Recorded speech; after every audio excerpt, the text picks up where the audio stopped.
ध्यान दो, बात कर रहे हैं हम किसकी? बायोमोलिक्यूल्स। अब बायोमोलिक्यूल्स को फिर वो एक शॉर्ट में कर रहे हैं, तो देखेंगे पेपर के पॉइंट ऑफ व्यू से क्या क्या इंपॉर्टेंट है। ठीक है, पहला कार्बोहाइड्रेट। ठीक है, कार्बोहाइड्रेट। दूसरा आपका आएगा प्रोटीन।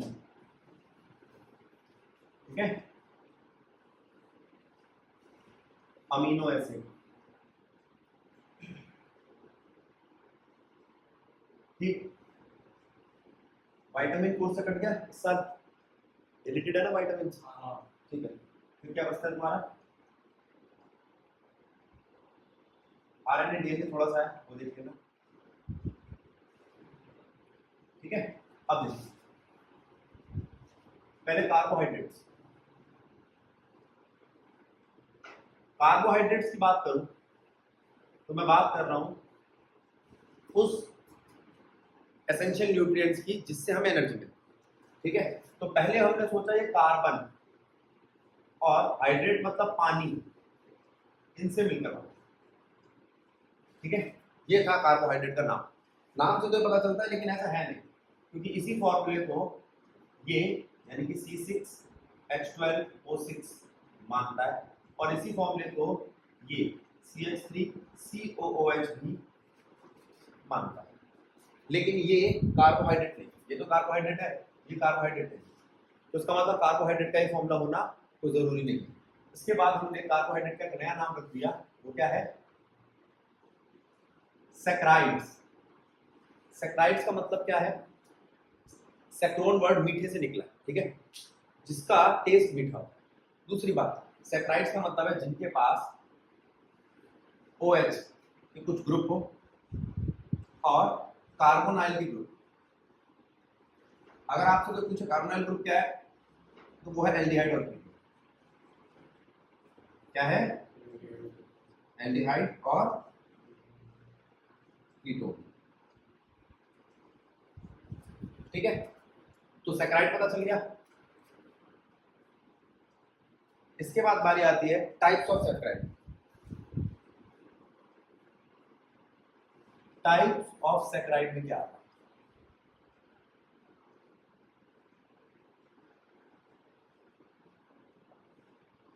पहला मोनो सैकराइड, डाई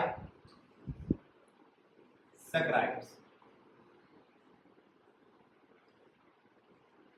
फिर ऑलिगोसैकराइड, पॉलीसैकराइड। मोनोसैकराइड में आपका क्या आएगा? ग्लूकोज और फ्रुक्टोज।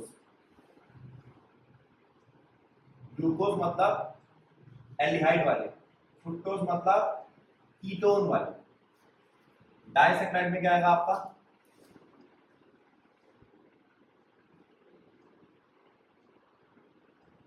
मैल्टोस, सुक्रोज, ठीक है, लैक्टोज वगैरह। ऑलिगोसैकराइड में जिसमें 2 से 10 तक, 2 मोनोसैकराइड से लेकर 10 मोनोसैकराइड तक।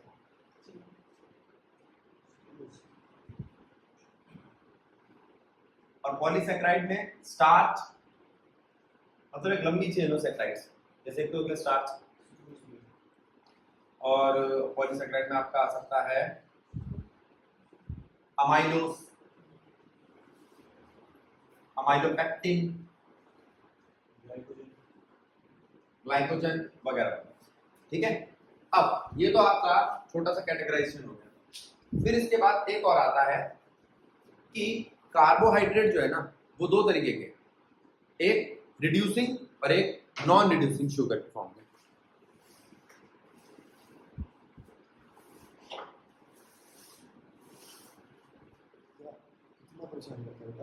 नाचने आप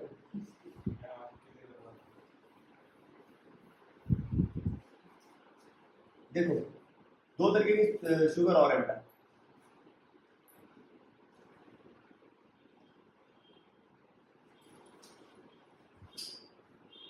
types of saccharide.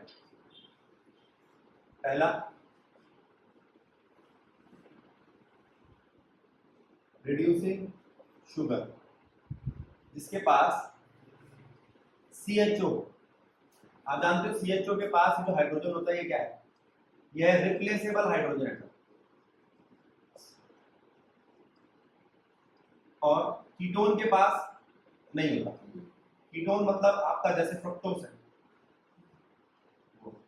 Non reducing sugar वो है जो रिड्यूस नहीं होता। लेकिन सारे के सारे एल्डिहाइड वाले भी रिड्यूसिंग शुगर नहीं होते। तो नॉन रिड्यूसिंग शुगर में कौन आते हैं, या तो कीटोन वाले या एल्डिहाइड विद चेन। चेन होनी चाहिए, क्या होनी चाहिए, एल्डिहाइड के साथ उनके पास एक चेन होनी चाहिए। ठीक है, उस चेन से क्या होगा, जैसे मैं बना के दिखाता हूँ। वो चेन में उसका H जो होगा वो OH बनाने में बिजी हो जाएगा। कैसे होगा देख, अब इनको समझाने के लिए इनके स्ट्रक्चर को समझना बहुत जरूरी है, और ये स्ट्रक्चर बने कैसे ये समझना बहुत जरूरी है। सबसे पहले बात आती है ग्लूकोज।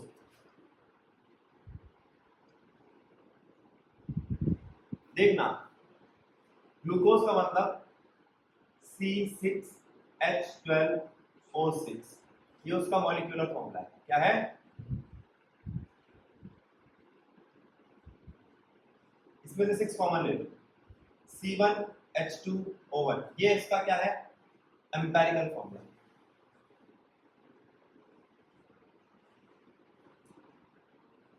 एम्पिरिकल फॉर्मूला के बाद अब मैं आपसे बात कर रहा हूं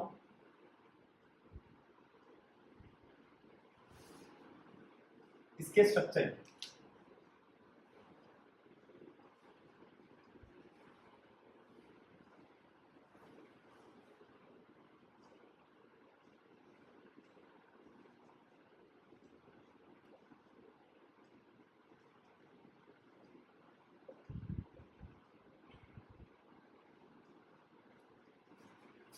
इस स्ट्रक्चर में ये 5 OH है, इसमें से 4 OH तो तुम्हारे सेकेंडरी अल्कोहल है,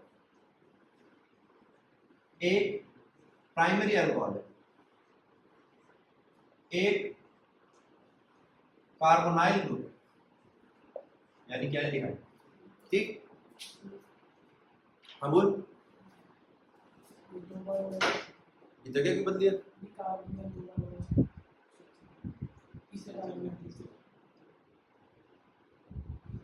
HOH, अब ठीक है, एक H लगा दो। ठीक, अब वो कहता है इसको देखो आप, इस स्ट्रक्चर के बाद इसका दूसरी प्रोजेक्शन क्या थी, फिशर प्रोजेक्शन। 1 2 3 4, फिर CH2OH,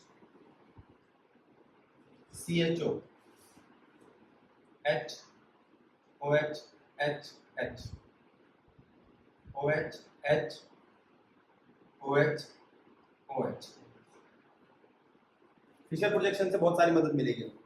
ठीक है, इसमें ये इनके कार्बन है, ये कार्बन, ये और ये पहला कार्बन है। ये पहला कार्बन इस 5वें कार्बन के साथ बॉन्ड बनाएगा। कैसा बॉन्ड बनाएगा, क्यों बनाएगा, देखिए पहले मैं आपको इसके बारे में बताऊं, जिसको मैं अलग ब्रैकेट में ले रहा हूं, जरा ध्यान दें। देखो इसको देखो आप, इसको दिख रहा है, इससे मुझे अल्फा बीटा पता चलेगा। अब मैं ऊपर वाली चीज कॉपी नहीं करूंगा, सिर्फ नीचे वालों को देखो। ऊपर के पता आपको क्या है, OH इधर है, H इधर है, या OH इधर है, H इधर है। अगर OH इधर है तो उसे बोलते हैं पॉजिटिव D ग्लूकोज। ये D डेक्स्ट्रो लेवो के लिए यूज होता है। और अगर OH इधर है तो नेगेटिव D ग्लूकोज। बन गया है, सिर्फ पॉजिटिव D ग्लूकोज दिखाता है या बनाता है साइक्लिक फॉर्म। साइक्लिक स्ट्रक्चर सिर्फ कौन बनाता है? Positive D glucose. फिर उसके अंदर हम चेक करेंगे कि साइक्लिक के अंदर H OH अंदर होगा तो क्या होगा, OH बाहर होगा तो क्या होगा। ठीक है, देखो जरा इसको बोर्ड पे एक बार, फिर हम आगे बढ़ते हैं।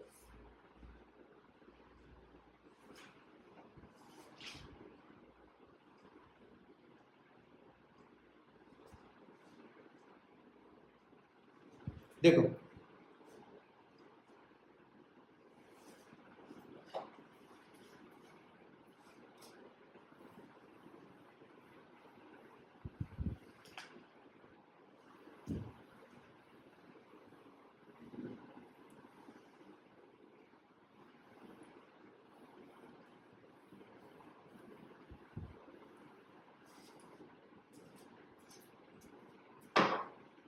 देखो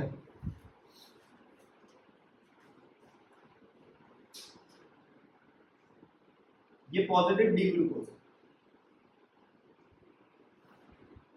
दूसरा का पहला कार्बन, दूसरा, तीसरा, चौथा, पांचवा, बाकी मैं नहीं छेड़ रहा। ठीक है, आप जानते हो उसमें क्या लगा होता, पीछे बना के दिखा चुका।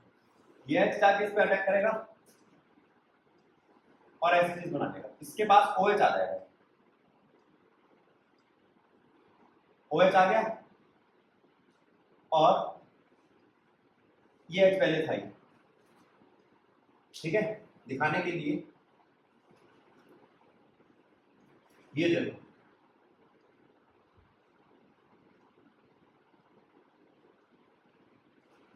ठीक है, अब उसको देखो और इसको देखो, कौन सा कार्बन है जो जुड़ा हुआ है। अब इसके पास तो सिर्फ एक ऑक्सीजन रह गया ना, चार कार्बन के इसके चार बॉन्ड होने चाहिए थे, 1 2 3 4 5, पांचवा कार्बन है CH2 OH। जो पांचवा कार्बन है, बात पे ध्यान देना, जो पांचवा कार्बन है उसके पास ऑक्सीजन है, वो ऑक्सीजन क्या करेगा, अब वो ऑक्सीजन रिंग बनाएगा। कैसे बनाएगा?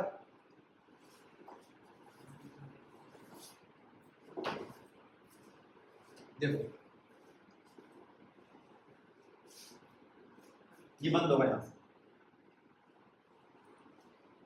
ये हो गया बंद, ग्रीन वाला बंद हो गया ऑक्सीजन। ठीक है, जब ये ऑक्सीजन बंद हुआ, ये साइकिल बंद हुआ, तो किससे किसका लिंक है? फर्स्ट का फिफ्थ से, आराम से समझ लो, 2 मिनट फालतू ले लो, फर्स्ट का फिफ्थ से बन गया। OH अंदर है, ऐसा नहीं हो सकता OH बाहर हो, वो दिखाने के लिए मैंने कि भाई दोनों एक जैसे ही, COH बाहर H अंदर, फिर वही दूसरा, तीसरा, चौथा, पांचवा कार्बन। ठीक, जोड़ दो,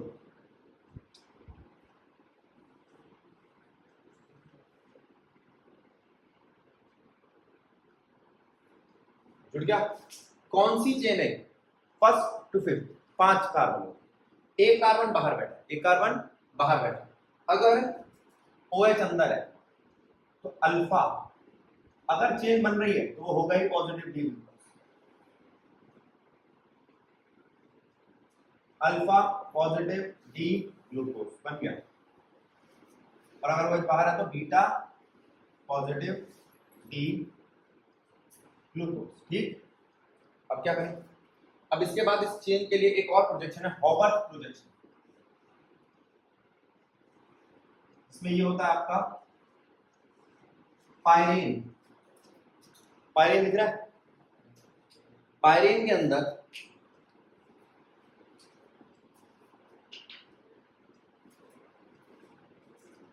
इसको देखो, ये ऑक्सीजन किससे आइडेंटिकल है? इस ऑक्सीजन से, ये लो, ये रही वो जुड़ने वाली चीज, किससे जुड़ रही थी? पहले और पांचवे से। पहला कहाँ है? ये रहा,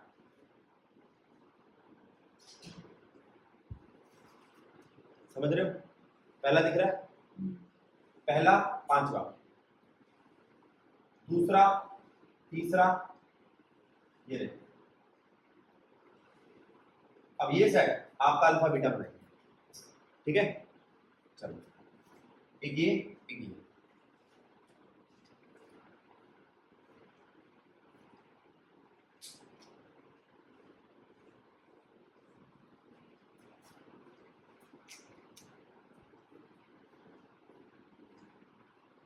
पहला कार्बन चौथा कार्बन, पहला कार्बन चौथा कार्बन। अब जो भी लिंकेज होगी वो पहले और चौथे के बीच में होगी। किसके बीच में होगी? फर्स्ट और फोर्थ के बीच में। सिक्स कार्बन पे हमेशा यहाँ बैठा होगा CH2OH, यहाँ H, CH2OH, यहाँ H, इसमें से किसी पे भी H, OH, OH, H लिख दो, कोई दिक्कत नहीं, दूसरे तीसरे कोई रोल नहीं है खास। देख लो, ठीक है, स्ट्रक्चर समझ आ रहे, साफ है। अब पहला चौथा देखो। पहले कार्बन पे क्या है? HOH, HOH, ये अल्फा पॉजिटिव डी ग्लूकोज। और अगर इसमें OH ऊपर आ जाए और H नीचे, तो alpha beta positive D glucose. ये कई बार मैं गलत लिख देता हूँ, मैं चेक कर, आप इसको देखो, मैं चेक कर लेता हूँ।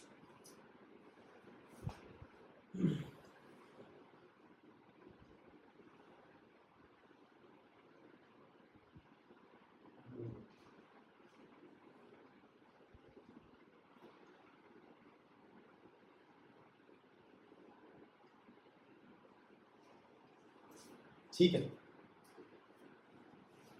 OHH HOH, ठीक है। अब बारी आती है, ये था आपका ग्लूकोज, अब आएगा फ्रुक्टोज। समझो,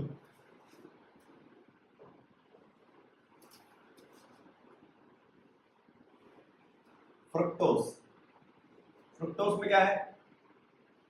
कीटोन है। किस नंबर पे? कीटोन कभी नंबर 1 पे नहीं आता, तो उसमें दो प्राइमरी अल्कोहल। कितने अल्कोहल है?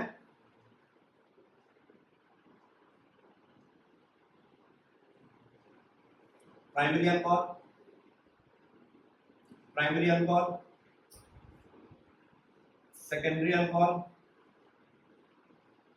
कीटोन। ठीक, कोई दिक्कत?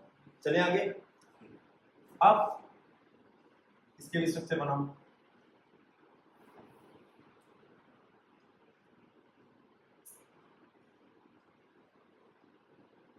ये CO, तीसरा, चौथा, पांचवा। अगर पांचवा कार्बन ऐसे है, OH इधर, H इधर, पहले भी बताया था ना, OH इधर, H इधर, तो इसमें उल्टा है, ये वाला नेगेटिव डी फ्रुक्टोज है, यहां पर ये वाला पॉजिटिव डी फ्रुक्टोज है। इसमें जो नेगेटिव डी फ्रुक्टोज है ना, ये साइक्लिन बनाता है। क्या बनाता है? समझ लो आराम से, देख लो।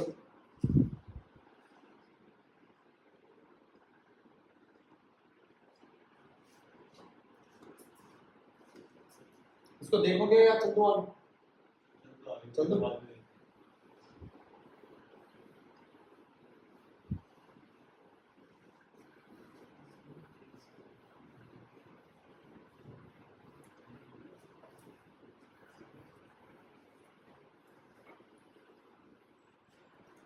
अब देखो,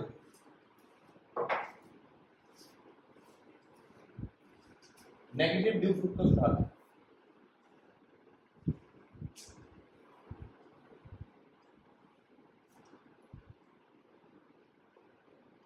CH2OH, CO, OH, इसने अपना H को दे दिया, देने के बाद चेन बनी। अब CH2OH अंदर हो, OH बाहर हो, पहला दूसरा, ये दूसरा कार्बन है, याद रखना, तीसरा, चौथा, पांचवा,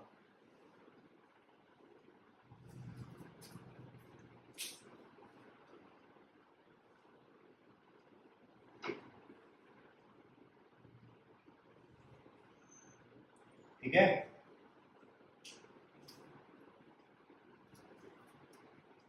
अब अगर इस CH2H को बाहर ले जाओ तो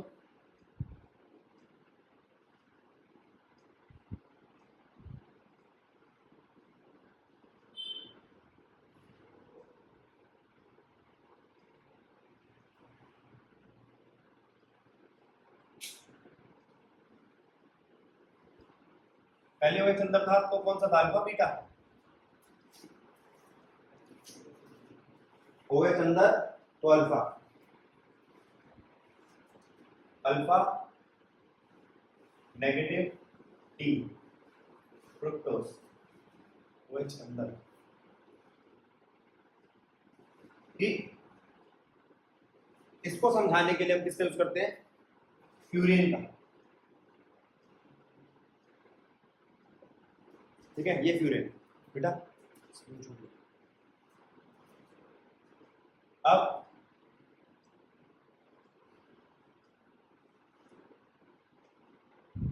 फ्यूरेन के बाद क्या करना है,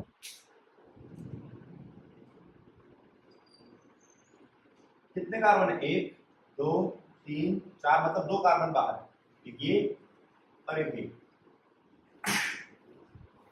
तो ये दूसरे कार्बन और चौथे कार्बन का लिंक।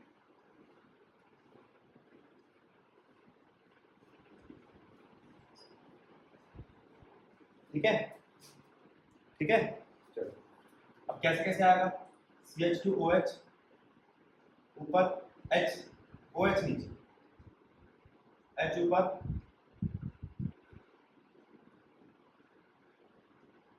और H नीचे।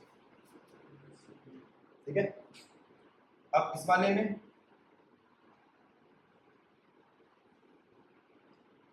OH ऊपर CH2OH नीचे, ये आपका बीटा नेगेटिव डी फ्रुक्टोज, ये है अल्फा नेगेटिव डी फ्रुक्टोज, यहां वही CH2H ऊपर और H नीचे। ठीक है, देखो यहां पर, अब यहां आपके स्ट्रक्चर्स कंप्लीट हुए फ्रुक्टोज के और ग्लूकोज के। अब इनको जोड़ के हम पॉली कंपाउंड्स बनाएंगे। जरा एक बार इसको देख लो, फिर आगे बढ़ते हैं।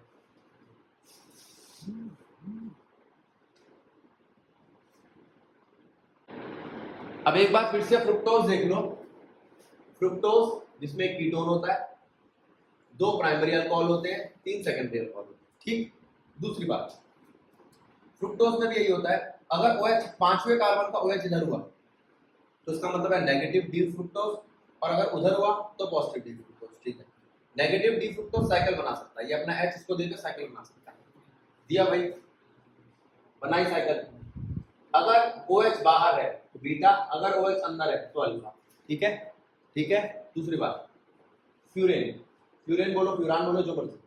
अब ये इसके अगर डबल बॉन्ड में हटा दूं तो 4 जगह मिल जाती है, तुम्हें जोड़ दें, 4 जगहों पे CH2OH OH, जिसमें तो मैंने बताया था HOH OH जोड़ दो, खत्म है। अगर दोनों CH2OH ऊपर है तो अल्फा डी फ्रुक्टोज, अगर एक OH ऊपर है CH2OH नीचे, एक CH2OH ऊपर है और एक H नीचे, तो ये बीटा नेगेटिव डी फ्रुक्टोज। अब देखो एक बार फिर मैं आगे बढ़ता हूं।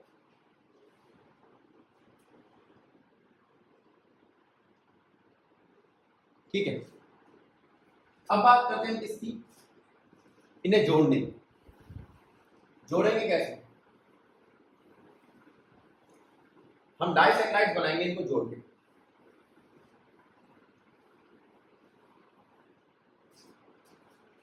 डाइसैक्राइड्स क्या क्या है आपके, सुक्रोज, लैक्टोज और मैल्टोज।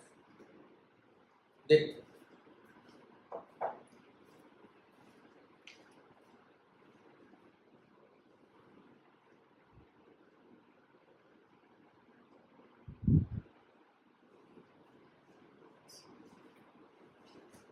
डाइसैक्राइड में पहला सुक्रोज।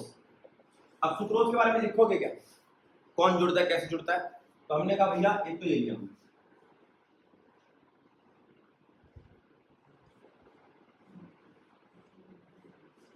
फिर वही पहले चौथे को लूंगा मैं, एक ये लिया,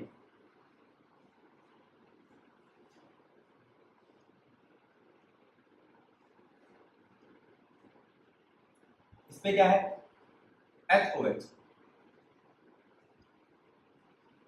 और ये है अल्फा पॉजिटिव डी ग्लूकोज। क्या है? Alpha positive D glucose. इस वाले में OH नीचे, CH2H ऊपर, H नीचे, CH2H ऊपर। ठीक है, ये है beta positive negative D fructose. अब जरा ध्यान दो, ये वाला वही है या अलग है?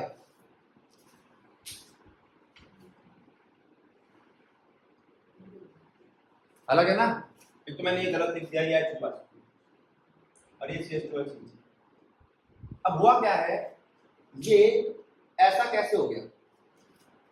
ये ऐसा था,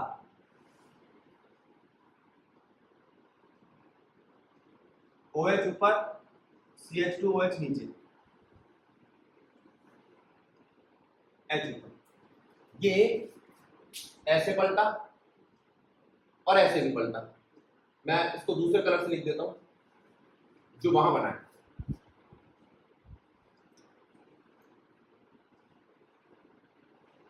OH जो ऊपर था वो नीचे आ गया, CH2OH जो नीचे था वो ऊपर आ गया। अब देखो, तो इसे कहते हैं क्या है? Mutual rotation, mutarotation. ठीक, इस बात को समझो, खत्म कहानी। ये बात समझ में आ गई? अब अगर मैं इसका पानी निकाल दूं तो कैसे निकालोगे? इसको देखो, इसको ये OH OH अगर मिल गए तो पानी निकल जाएगा, इसका निकल जाएगा। तो क्या क्या लगाएगा? Glycosidic linkage. ठीक है, अब ये बना बेटा, ये चैप्टर बायो वाला है और मैं 100% स्पेलिंग गलत लिखूंगा तो कुछ चेक कर लेना है, फिर मैं चेक कर ही रहा हूं।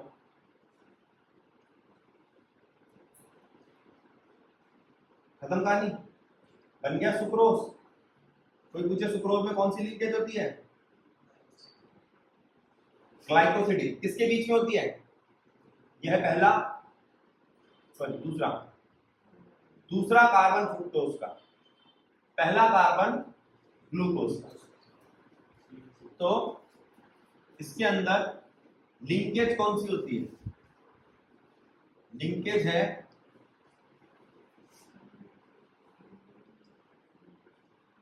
First carbon of glucose with second carbon of fructose. जब ये मिलते हैं तो मिलने से पहले क्या बेटा, तेज बोल। हाँ, ये कह रहा है कि भैया गलती से आपने हेक्सागन स्ट्रक्चर बना दिया। ठीक है, देखो इसके अंदर पहला कार्बन ग्लूकोज का, दूसरा कार्बन फ्रुक्टोज के साथ होता है। खत्म कहानी, ये चीज समझ में आ गई। ठीक है, म्यूचुअल रोटेशन समझ में आ गया, सुक्रोज सब समझ में आ गया। अब वो कहता है, आप इस चीज को समझो, एनसीईआरटी कहती है कि ये शुगर इन्वर्ट शुगर क्यों कहलाता है? इन्वर्ट का मतलब जो पहले लेवो था, डेक्स्ट्रो था, अब लेवो हो गया, या पहले लेवो था अब डेक्स्ट्रो हो गया। अब पढ़ के सुना रहा हूं मैं क्या क्या चीजें बोलता है। ये कहता है मैंने पहले दो चीजें जोड़ी, एक ये और एक ये। शुरुआत में जब था तो ये लग रहा था कि दोनों के दोनों डेक्स्ट्रो है टोटल, और जब पूरी शुगर बनी तो वो क्या बन गई? लेवो। पढ़ के सुनाओ, सुनो। Sugar is dextro rotatory. Sugar कैसी होती है? Dextro rotatory. But after hydrolysis gives dextro rotatory glucose and levo rotatory fructose. Sugar जो होती है वो हमेशा डेक्स्ट्रो रोटेटरी यानी कि राइट की तरफ घूमने वाली होती है, लेकिन जब मैं उसको पानी देता हूं, किसको? शुगर को पानी दोगे, अभी पानी निकाला है ना, पानी दोगे तो फिर दोबारा ग्लूकोज और फ्रुक्टोज बन जाएंगे। तो ये देते हैं दो चीजें, ये देते हैं डेक्स्ट्रो ग्लूकोज, लेवो फ्रुक्टोज। ठीक है भाई, सिंस द लेवो फ्रुक्टोज इज -92.4, और डेक्स्ट्रोग्लूकोज इज +52.5। तो जोड़ने पर माइनस का असर ज्यादा है, तो इन टोटल ग्लूकोज का असर दिखाई देता है फ्रुक्टोज का, और फ्रुक्टोज का असर कितना दिखता है 92.4। तो वो कहता है जो पहले आपका शुगर डेक्स्ट्रो था, बाद में रिजल्ट कैसा दिया उसने लेवो, इसके हम इसे इन्वर्ट शुगर कहते हैं। Thus, hydrolysis of sucrose brings about a change in the sign of rotation from dextro to levo, that is positive to negative, and the product is named as invert sugar। और उसे क्या नाम दिया जाता है? invert sugar। ये बड़ा important point है। पीछे भी एक इंपॉर्टेंट पॉइंट था जो मैंने बुक से नहीं पढ़ा, उसको सुन लो। वो क्या है आपका? In disaccharides, if the reducing group of monosaccharides, that is aldehyde और कीटोन are bounded, यानी कि चेन के अंदर, मैंने बताया था ना cyclic form, these are non-reducing sugar, that is sucrose। On other hand, sugar in which these functional groups are free are called reducing sugar। बड़ा इंपॉर्टेंट पॉइंट है, ध्यान रखना। एक और चीज, अभी कुछ रिएक्शंस कराऊंगा तब भी बताऊंगा कुछ चीजें, ठीक है? अब एक बार वो रिएक्शन देख भी लो जो पानी देने वाली है। यह है आपका सुक्रोज, हाँ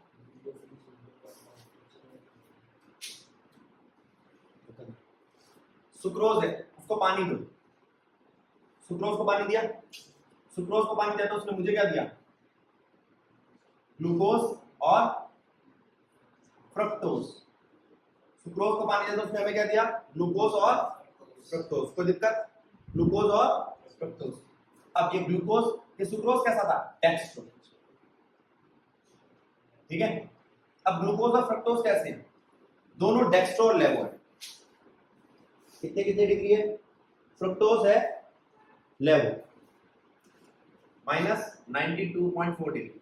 इसके एग्जैक्ट वैल्यू याद करने की कोई जरूरत नहीं है, और वो कुछ 52 प्लस डेक्स्ट्रो, इन टोटल लेवो। तो डेक्स्ट्रो बन गया लेवो, ठीक है? कोई दिक्कत? बात को समझो, ये है आपका शुगर। दूसरा, शुगर के बाद दूसरा सैकराइड क्या आता है आपका? माल्टोज। माल्टोज को समझते हैं, वो कैसा डाइसैकराइड है? माल्टोज में भी ग्लाइकोसिडिक लिंकेज होती है, लेकिन अल्फा ग्लूकोज से मिलता है। क्या माल्टोज में कौन किससे मिलता है? अल्फा ग्लूकोज से मिलता है।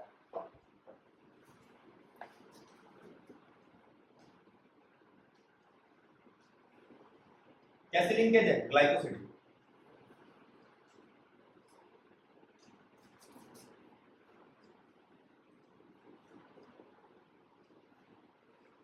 देखना, ठीक है?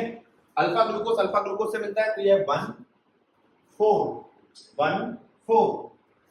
1 carbon of glucose with 4th carbon, पहले 4th आया, 4th carbon of glucose with 1st carbon of glucose.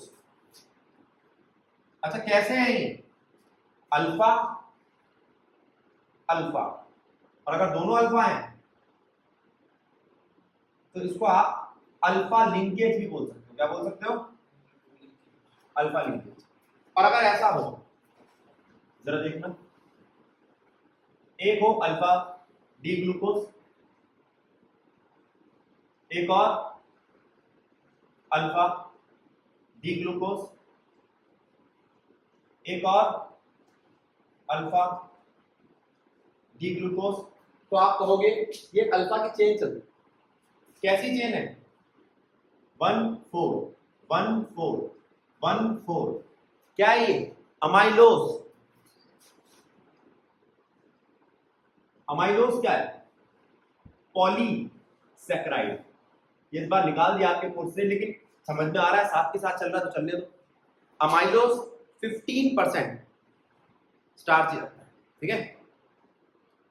और 85% पानी होता है, तो पानी में आसानी से घुल जाता है। अगर मैं इसकी भी चेनिंग चालू कर दूं, बताओ किससे चेन बनाऊं इसकी? इसके 1 की अगर 6 से बना दो तो एक और जो चेन है उससे, इसके 1 की 6 से बना, तो और ये कॉम्प्लेक्स हो जाएगा और बन जाएगा अमाइलोपेक्टिन। अमाइलोपेक्टिन उसमें 1,4 तो होता ही है, साथ में 1,6 भी होता है। ये ज्यादा रिजिड होता है, 85% तक हो जाता है इसमें जो हमारा सैकराइड है, और ये पानी में नहीं होता।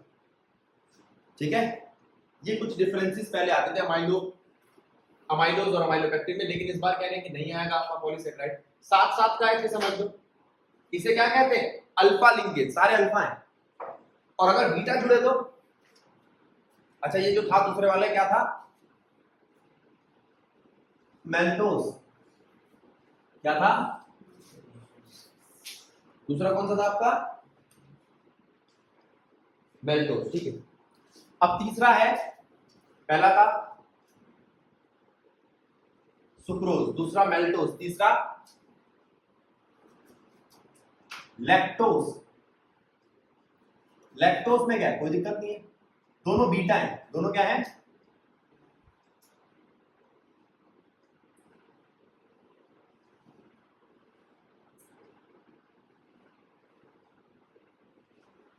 दोनों बीटा है। तो इसमें फिर वही 1 और 4 जुड़ेगा, ऐसे करके पानी निकालेगा और ये बनाएगा। हाँ, कैसी लिंकेज है, ग्लाइकोसिडिक। अभी तक सारी ग्लाइकोसिडिक लिंकेज थी, हाँ, लेकिन इसको आप कह सकते हो बीटा बीटा से जुड़ा है, बीटा बीटा से जुड़ा है, तो आप इसको बीटा लिंकेज भी कह सकते हो। क्या कह सकते हो, और ये क्या है, लैक्टोज। और अगर बीटा बीटा जुड़ते जुड़ते एक लंबी चेन बना ले तो क्या बनाएगा, सेल्यूलोज, वो भी क्या है, पॉलीसैकराइड। कोई मतलब बड़ी बात तो है नहीं, पता नहीं क्यों काटा है कुछ में से। अब देख लो 2 मिनट, अमाइलोज अमाइलोपेक्टिन, फिर मैं आगे बढ़ूं। ठीक है, अब बारी आती है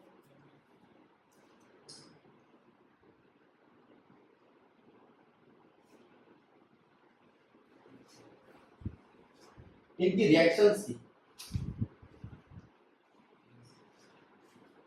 देखो ठीक, अब रिएक्शंस देखो, ग्लूकोज की कुछ रिएक्शंस जरा ध्यान दें।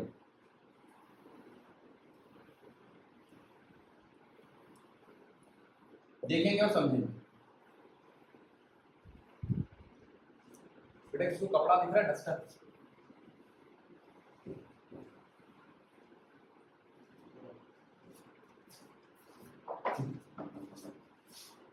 देखो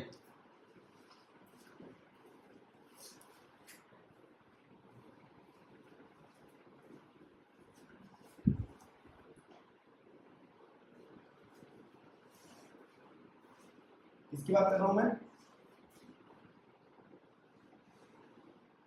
ग्लूकोज की रिएक्शंस।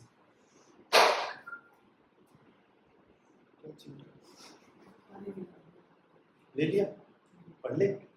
देखो ये है आपका ग्लूकोज, ग्लूकोज है। अब इसके पास चीजें क्या है, इसके पास एक CHO है,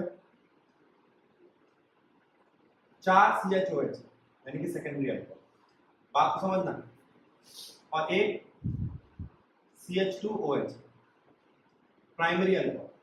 चलो अब क्या करूंगा, मैं इसकी रिएक्शंस करा के देखता हूं।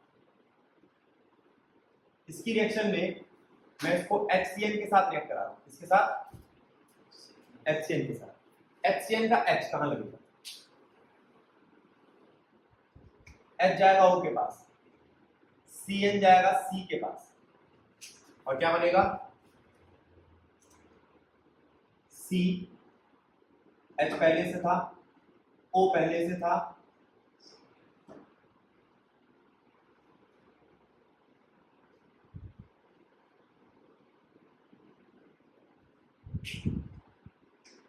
ये H लगा और ये CN लगा देखो, ठीक है। देखो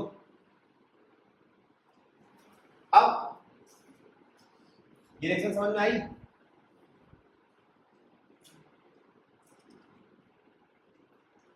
याद है साइनोहाइड्रिन, लेसन नंबर 12 में पढ़ा था, वो ये साइनोहाइड्रिन और कुछ नहीं है। अच्छा, अब वो कह रहा है इसका ऑक्सीडेशन कर सकते हैं Br2 की प्रेजेंस में। हाँ, क्या देगा?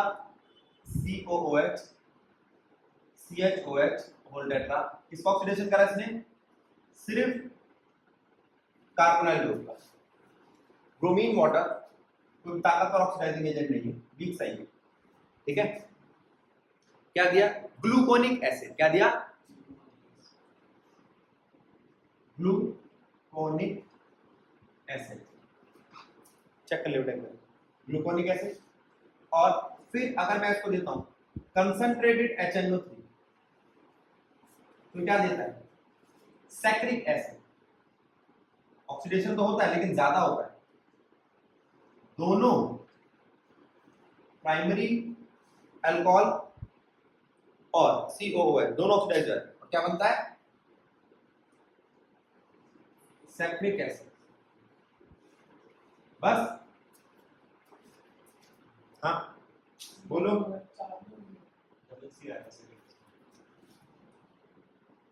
बस, अब बारी आती है इसकी, इसका अटैक। कौन अटैक करेगा? CH3 COO CO CH3। Question आता है कई बार, अभी आपने देखा भी था कि आपके एडुडल वाले कि पांचों OH को हटाने वाला रिएजेंट कौन सा है, या पांचों OH के साथ जो रिएक्ट कर रहे हैं। तो अब मैं देखो मार्क कर रहा हूं, ये है जो बाहर जाएगा इन H के साथ। तो कितने OH चाहिए मेरे को? 5। कितने चाहिए? 5। और जुड़ेगा क्या? COCH3। इसे क्या बोलते हैं हम? Acyl group. क्या बोलते हैं? तो क्वेश्चन आता है ग्लूकोज का एसाइलेशन कर दो, परेशान तो नहीं होगे? एसाइल ग्रुप जोड़ो, CHO CHO। अब जो चीज जोड़ूंगा वही बाहर से आएगी, CH2O। बाहर से आने वाली चीज है CO CH3 CO CH3। कितने हैं ये? 5। 4 ये रहे, 1 ये रहा। समझ लो आराम से। गलत है? बोलो। ठीक है, अब आपने कहा कि भैया ग्लूकोज की रिएक्शन करो, उसमें हमने ये देख लिया एसाइलेशन। ऑक्सीडेशन, ऑक्सीडेशन तो रिडक्शन भी होगा। HI की प्रेजेंस में रिएक्शन करो, रेड फास्फोरस की प्रेजेंस में HI के साथ रिएक्शन करो तो सारे के सारे हाइड्रोजन हट जाएंगे। क्या बचेगा? C6H40। स्ट्रॉन्ग रिडक्शन है। ठीक, कोई और हो तो देख लो।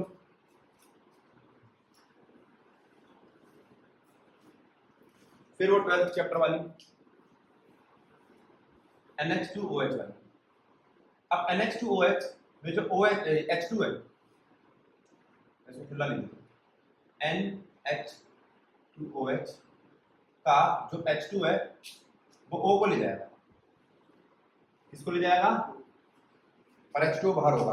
पानी निकालने वाली रिएक्शन याद है 12th चैप्टर में, वो है और बनेगा CH, C के साथ डबल बॉन्डेड NOH।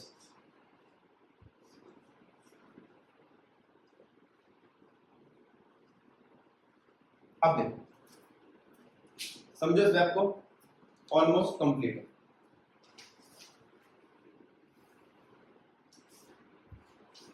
अब देखो यहां पे क्या कहता है? कहता है cyclic structure of glucose. The structure 1 of glucose explain the most of its properties, but the following reactions and the fact could not be explained by this structure. पहला, despite having aldehyde, जबकि aldehyde है, glucose फिर भी 2,4 DNP test नहीं देता, skips test नहीं देता वो hydrogen sulphide addition test NaHSO3। क्यों? इसका मतलब उसका CHO बिजी है। किस में बिजी है? साइकिल बनाकर बैठा है। साइकिल बनाकर बैठा है तो वो OH में कन्वर्ट हो जाता है। याद करो, भी बताया जब ये साइकिल बनती है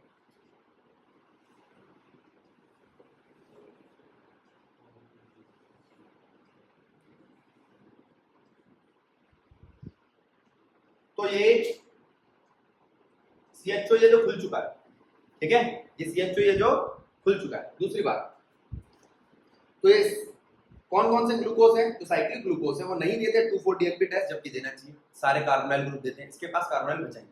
नहीं देते ये स्किप्स टेस्ट, नहीं देते ये हाइड्रोजन सल्फाइड एडिशन टेस्ट, ठीक है। दूसरा, penta acetate of glucose does not react with हाइड्रोक्सिलामीन।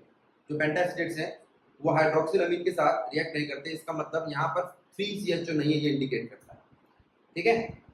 अगला, glucose is found to exist in two different crystalline form which are named as alpha और बीटा। अच्छा, अल्फा फॉर्म जो है उसका जो मेल्टिंग पॉइंट है वो है 419 केल्विन। वो ऑब्टेन किया जाता है क्रिस्टलाइजेशन से from concentrated solution of glucose at 303 kelvin by beta, जिसका मेल्टिंग पॉइंट है 423, थोड़ा सा अलग है, ज्यादा नहीं है, is obtain by crystallisation from hot and saturated aqueous solution. तो ये बताना चाह रहे हैं 3 पॉइंट से कि भैया साइक्लिक भी होते हैं, उनका अलग अलग मतलब, ठीक है। दूसरी बात, ये बेटा जो पॉइंट बता रहा हूँ ये पूछे जाते हैं। एक पॉइंट और था यहाँ पर मेरे को, हाँ ये जो साइक्लिक्स होते हैं, जैसे आपने पढ़ा होगा आइसोमर्स, इनको बोलते हैं हम, जैसे अल्फा और बीटा वालों, इनको हम बोलते हैं एनोमर्स। क्या बोलते हैं? एनोमर्स। तो अल्फा ग्लूकोज बीटा ग्लूकोज का क्या है? Anomer. Alpha glucose beta glucose का क्या है? एक एनोमर है, ठीक है। दूसरी बात, ये तो एनोमर की बात हुई। अब वो कह रहा है the two cyclic hemi acetal forms of glucose differ only in the configuration of the hydrolysis group at C1 called anomeric carbon. Anomeric carbon क्या है? The aldehyde carbon before crystallization. Such isomers, that is alpha form and beta form, are anomers. The six-membered cyclic structure of glucose is called pyranose structure. तो alpha और beta क्या है? pyranose structure. तो पूछा जा सकता है, समझ में आ जाएगा। ये टर्म याद रखो, एनसीईआरटी लिखिए तो कोई बात नहीं, अलग से हाईलाइट करेंगे। इन एनालॉजी विद पायरेन, पायरेन की एनालॉजी से इनका वर्ड निकला है पायरानोस, ठीक है बस। और उसका क्या था? फ्यूरिन। आगे चलते हैं। तो ये तो आपका यहां समाप्त हुआ कार्बोहाइड्रेट। अब हम बात कर रहे हैं प्रोटीन। देखो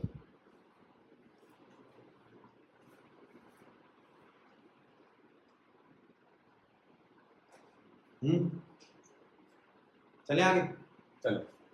अब प्रोटीन देखो,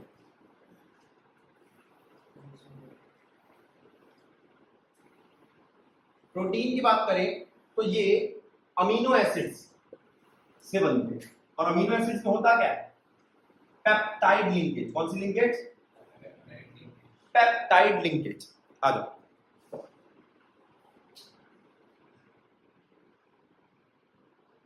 अमीनो एसिड, नाम में पता चल रहा है अमोनिया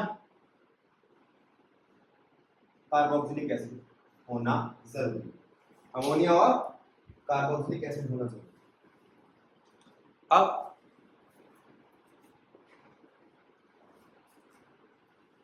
ये कार्बन की चेन, ये कार्बोक्सिलिक एसिड, ये अल्फा बीटा गामा। अगर अल्फा में लगा है तो अल्फा अमीनो एसिड, बीटा पे लगा होता तो बीटा अमीनो एसिड, और हमें अल्फा अमीनो एसिड ही पढ़ना है। खत्म कहानी, ठीक है, ठीक है। अल्फा अमीनो एसिड में क्या होता है? ये COOH और ये NH, ये बेसिक और ये एसिडिक कैरेक्टर दिखा। दूसरी बात, अगर ये दो इस तरीके से हो, ठीक है,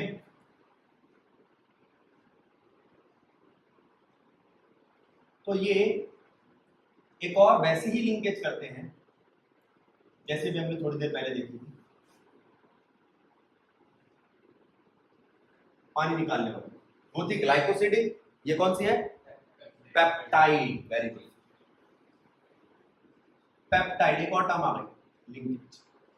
और पेप्टाइड लिंकेज के बाद जो बचेगा वो क्या होगा?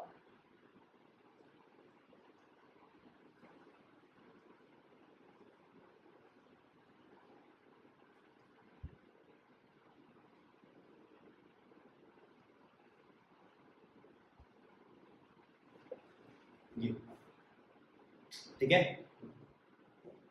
अब कितनी पेप्टाइड लिंकेज के बाद, पेप्टाइड लिंकेज के बाद बनता क्या? पेप्टाइड। अब कई सारे पेप्टाइड लिंकेज होते वो कहलाता, दो बार हो तो डाइपेप्टाइड, ट्राइपेप्टाइड, पॉलीपेप्टाइड। ठीक है, मैं एक बार एनसीईआरटी का पढ़ता हूं जो तैयारी NCERT. Amino acids contain NH2 group, carboxylic group, functional group. ठीक है, depending upon the relative positions alpha beta gamma वगैरह वगैरह। ठीक है, उसके बाद बड़ा इंपॉर्टेंट टॉपिक उठाती है एनसीईआरटी, वो कहती है अमीनो एसिड्स दो तरीके के, एसेंशियल अमीनो एसिड जो हमारी बॉडी को बाहर से खाने में चाहिए, नॉन एसेंशियल जो हमारी बॉडी खुद बना लेती है। याद रखना इनके कम से कम एक एक एग्जांपल। वलाइन इसका एग्जांपल है, किसका? एसेंशियल का। और ग्लाइसिन किसका है? नॉन एसेंशियल का। हमारी बॉडी खुद सिंथेसाइज कर लेती है, वो नॉन एसेंशियल। इसके बाद यहाँ पर जो बोला है वो क्या है? लिंकेज, पेप्टाइड बॉन्ड और पेप्टाइड लिंकेज। और ये क्या बनते हैं? Dipeptide, tripeptide, polypeptide. ये वाला पैराग्राफ दे रखा है स्ट्रक्चर ऑफ प्रोटीन। इससे पहले एक टॉपिक और दिया एनसीईआरटी ने, वो है ज्विटर आयन। क्या है? जरा देखो, अगर ये अपना H आयन इसको दे,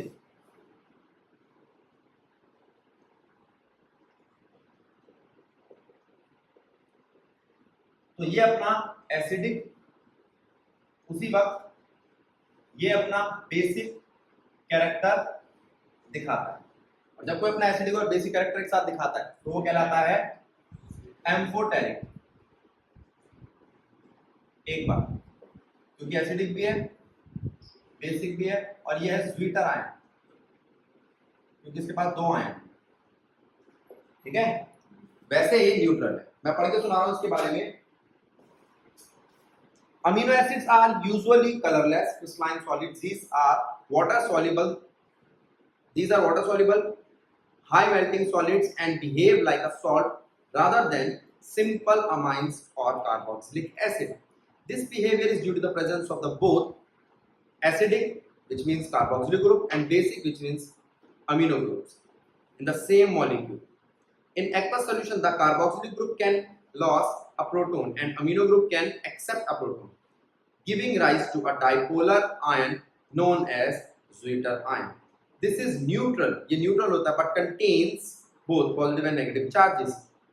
In Zwitter ion form, amino acids show amphoteric behavior as they react with both acid as well as base. ठीक है, इसके बाद बारी आती है प्रोटीन के दो टाइप्स की। ये मैं पढ़ के सुनाता हूँ क्योंकि इसको कुछ समझाना तो है नहीं। एक है आपका फाइब्रस और एक है ग्लोबुलर। फाइब्रस मतलब थ्रेड लाइक स्ट्रक्चर, ग्लोबुलर मतलब वही गोला। तो when the polypeptide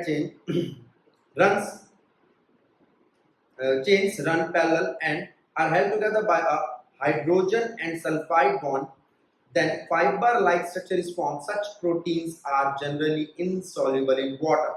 Some common examples are keratin, जो जिससे आपके बाल बनते हैं, वूल बनते हैं, सिल्क बनता है, एंड मायोसिन। ये तीनों पॉइंट लिखने हैं आपको, सॉलिबिलिटी, एग्जाम्पल और डेफिनेशन।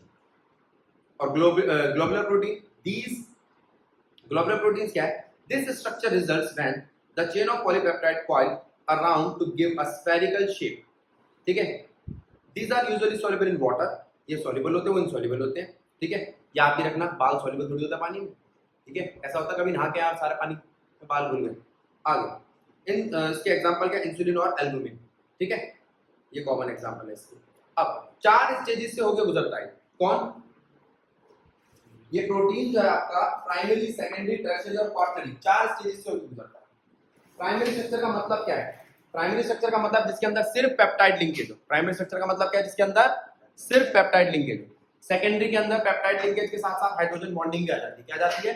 हाइड्रोजन बॉन्डिंग भी आ जाती है। दो बातें हो गई, पेप्टाइड लिंकेज, हाइड्रोजन बॉन्डिंग। और अब आगे चलते हैं। अगर मैं सेकेंडरी की बात करता हूं, प्राइमरी में सिर्फ पेप्टाइड लिंकेज, सेकेंडरी में हाइड्रोजन बॉन्डिंग। हाइड्रोजन बॉन्डिंग से क्या होता है, या तो वो alpha helix right handed screw structure पकड़ लेता है अल्फा हेलिक्स, या वो सीधी सीधी लाइनों में हाइड्रोजन बॉन्डिंग होने लगती है, उसे बोलते हैं बीटा प्लेटेड। वो बीटा प्लेटेड आगे जाके रोल करके टाइट करके फाइब्रस बनती है तीसरे स्ट्रक्चर। तो यहाँ दो चीजें हैं सेकेंडरी में, अल्फा हेलिक्स बीटा प्लेटेड, और नई चीज क्या है, हाइड्रोजन बॉन्डिंग। टर्शरी में क्या आएगा, टर्शरी में कई सारी स्ट्रक्चर आ, कई सारी इनके पास चीजें आ जाएंगी। पेप्टाइड लिंकेज पहले से थी, हाइड्रोजन बॉन्डिंग पहले से थी, इलेक्ट्रोस्टैटिक फोर्स ऑफ अट्रैक्शन और आ जाएगी, सल्फाइड लिंकेज भी आ जाएगी। चार तरीके की लिंकेज भी दिखाई दी।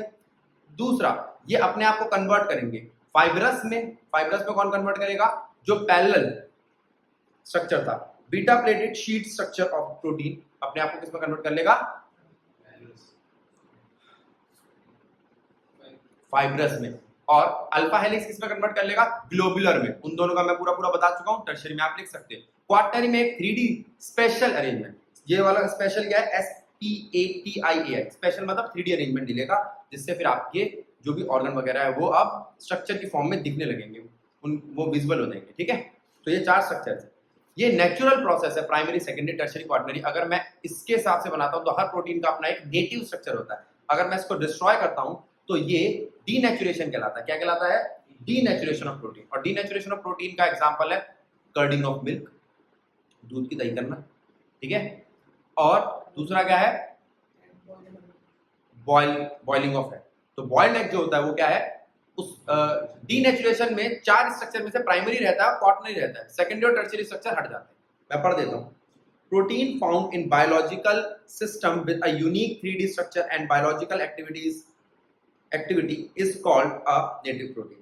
When a protein in its native form is subjected to a physical change like change in temperature, change in chemical like pH वगैरह, हाइड्रोजन बॉन्डिंग डिस्टर्ब होती है उसकी वगैरह वगैरह, due to this globular unfold, जिसकी वजह से ग्लोबुलर जो होता है अनफोल्ड हो जाता है, हेलिक्स जो होते हैं अनकॉइल्ड हो जाते हैं, प्रोटीन अपना लॉस कर देता है बायोलॉजिकल एक्टिविटी, और इसे कहते हैं denaturation of protein. During denaturation secondary और टर्शियरी स्ट्रक्चर जो होते हैं वो डिस्ट्रॉय हो जाते हैं, प्राइमरी रहता है और क्वार्टनरी रहता है। ठीक है, आगे कोगुलेशन ऑफ एग वाइट, जो व्हाइट एग है उसका कोगुलेशन होना बॉइलिंग के बाद, वो एक एग्जांपल है डीनेचुरेशन का, और दूसरा एग्जांपल है कर्डिंग ऑफ मिल्क। इसके बाद विटामिन आपके कोर्स से कट गया, एंजाइम वगैरह में कुछ खास है नहीं, क्योंकि एंजाइम 5 चैप्टर में ज्यादा है। न्यूक्लिक एसिड में आपका आरएनए डीएनए आता है। ठीक है, अभी आपको रीजॉइन करना है।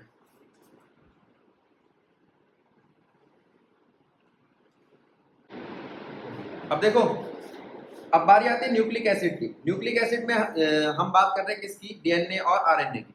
ठीक है, आरएनए हमारे पास 3 तरीके के हैं, RNA, mRNA, tRNA, ribosomal RNA, messenger RNA और ट्रांसफर आरएनए। ठीक है, ये तीनों के तीनों हमारी बॉडी में ही इधर से उधर चीजें इधर उधर करते रहते हैं, ट्रांसफर करते रहते हैं। लेकिन डीएनए क्या करता है, वो आपकी एक जनरेशन से दूसरी जनरेशन में चीज को ट्रांसफर करता है। क्या करता है, आपके जो बॉडी का ब्लूप्रिंट होता है वो पेरेंट से ऑफस्प्रिंग में भेजता है। ठीक है, उसमें सारे के सारे गुण भेजता है। आगे करेक्टर, जिसको हम बायोमेट्रिक कहते हैं, वो उनका एक स्केच बनाता है और उसको इधर से उधर भेजता है। ठीक, अच्छा, डीएनए को डीएनए इसलिए कहते हैं क्योंकि उसके अंदर डीऑक्सीराइबोस न्यूक्लिक एसिड होता है। इनके पास एक पेंटोज होता है, ribose pentose, beta D ribose. इसका स्ट्रक्चर एनसीईआरटी ने बना रखा है, आपके लिए जरूरी नहीं है। एक में ओ है और एक में ओ नहीं है।